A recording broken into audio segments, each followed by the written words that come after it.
Last weekend, a couple of friends and I went hiking in a state park none of us had been to before. The trail was supposed to be a loop, just under 3 miles. We parked, took a few photos at the trailhead sign, and started walking. About an hour in, my buddy James said, "Shouldn't we be heading back by now?" He was right. We hadn't looped at all. The trail just kept going forward. But our signal was dead, so we figured it was just poorly marked.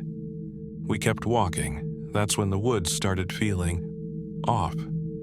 The path narrowed until we were practically brushing against trees. We stopped and tried to turn around, but the trail behind us looked different. Branches had fallen that hadn't been there.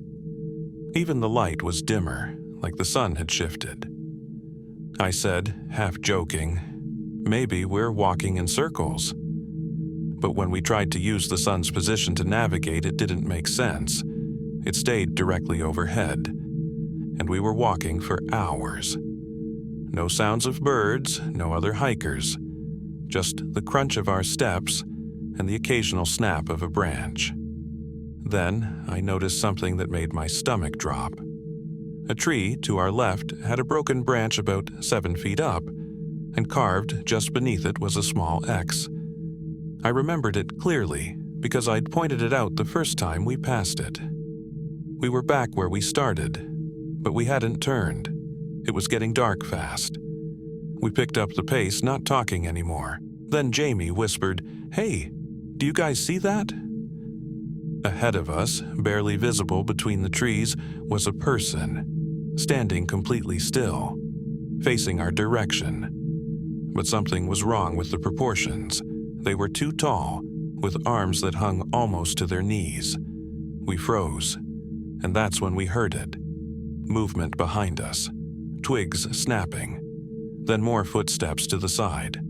Whatever it was, there was more than one. We ran. Eventually, we saw the glint of a car windshield through the trees, the parking lot. We didn't look back, we just sprinted until we reached the trailhead. But when we turned around, the woods looked normal again. Bright, quiet, no sign of anything. We checked the time. We'd been in there for nearly 6 hours, on a 3-mile loop. I still have the photos from the beginning of the hike. There's something weird, though, in one of the first pictures. Way in the background, just behind a tree, there's someone standing there, and they're still facing the camera.